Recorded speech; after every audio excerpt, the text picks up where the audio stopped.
Hi guys and welcome to today's video. Today's video is clearly a little bit different and clearly Halloween themed. I thought I would do kind of like a Walking Dead. I want to call it Walking Dead slash zombie, but it's got nothing to do with the series The Walking Dead, which I've never even seen, so completely nothing to do with that. I really wanted to do it with items that you could find around your house. There's only two things that you would need to buy, and that's the Special FX Wax, and this is really cheap. I think it's like under £3, and then some fake blood.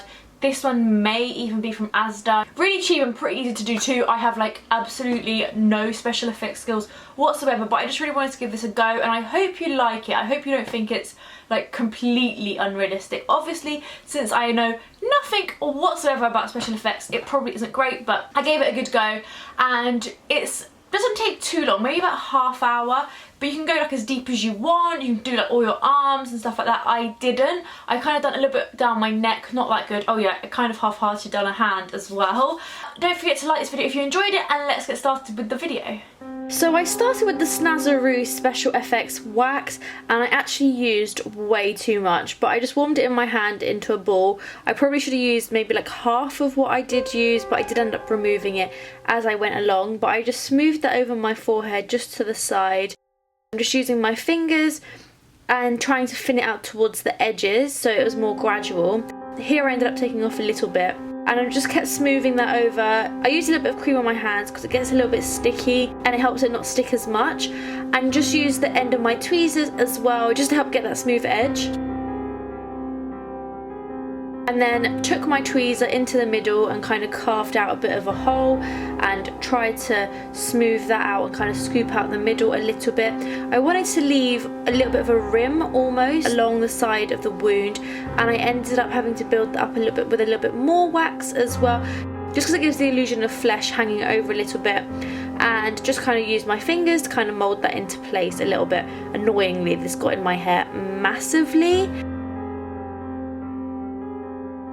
I'm just powdering over that as well. I think next time I would bring it slightly further down towards my brows, just because it would give me a little bit more space away from my hairline. And I'm just using a normal translucent powder. Then I'm using the Born This Way foundation by Too Faced, just because this is one of the fairest foundations I have. I probably wouldn't recommend using a high-end foundation for your Halloween makeup, but this is one I had, and I'm just alternating that with powder, and I ended up using my beauty blender a little bit as well to kind of press the product in a bit more. Then back in with the powder. The powder really helps the wax set and it makes it less sticky. And then just using a black gel liner, I'm going into the middle of that, and under where I kind of want to give the illusion of the flesh having just lifted off and kind of causing a shadow underneath, just to kind of add a little bit more depth once I put in the blood. And then this is the Sleek palette I always use for my Halloween makeup. It's got loads of colours in it, and I just kind of blend them all together and build them up, and it's cheap, so I don't mind if it gets a little bit messy. And I'm using a lot of blacks and reds, and I bruise quite yellow, so I use quite a lot of yellows. This is also a Sleek blusher in Scandalous. It's just a really bright red shadow. Just kind of find that the red and the black makes kind of like a purpley tone, which I really like. And I'm just using a fluffy blending brush to kind of get that in. And here's the yellow towards the edge of the bruise, where it's kind of less bruised almost, or kind of like a faded bruise. I just like to think about how I naturally bruise, and these are the colours I kind of see in my bruises. Actually, I have such thin skin, I see every colour in my bruise. And just continuously building that up and making the corner of my eye really dark as well.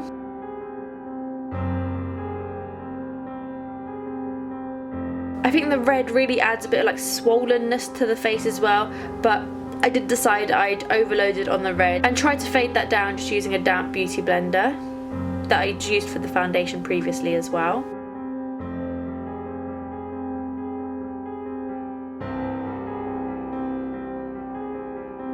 Doing the same to the next eye, but I thought I'd speed this part up just because you just saw me do the previous eye, but literally exactly the same thing, but I didn't go quite as hard on the black for this eye just because I felt like I wanted them to be a little bit uneven. And above the brow bone a bit as well. Then moving on to the nose, just using my gel liner inside my nose. I find that using the black underneath the blood really adds depth to the colour.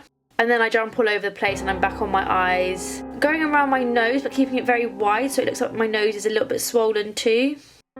Now I'm going back up to the cut on my forehead and just kind of adding a bit of shadow to that and a bit of red and bruisedness. Just using the same sort of colours that I used around my eyes.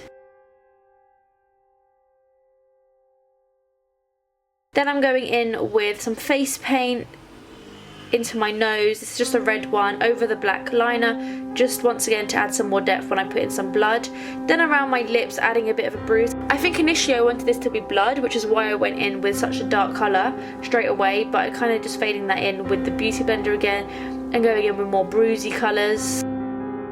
I'm going around my nose again with more bruisey colours and just kind of setting the cream colours I'd put in underneath. Really attractive face right here. And just building up that colour. Just wanting to sink in my face a little bit and going in and contouring.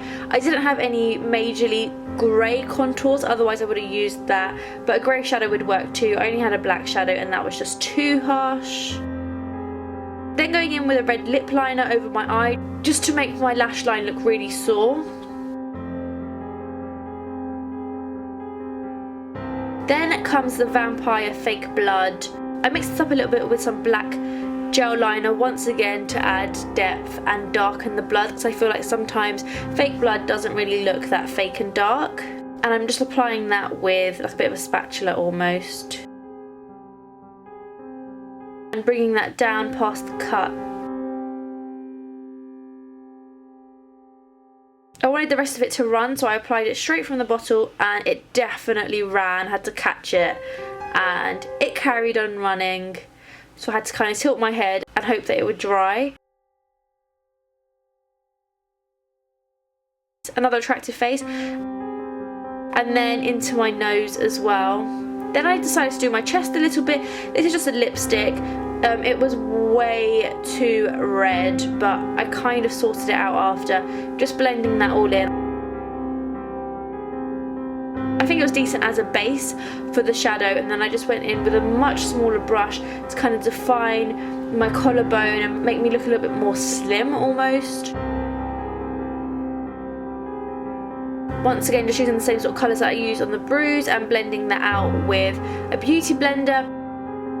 And back onto the face, I decided to use a lip gloss over the blood, just because I felt that it would keep that glossy shine. And sometimes I feel that fake blood dries up too much, especially because my fake blood is cheap fake blood. But this really helped kind of keep it glossy and wet looking. Just took my hair down and I added a bit of oil. It didn't really do much. I probably should have added a lot more oil, but I wasn't going out. And that's the end of the video.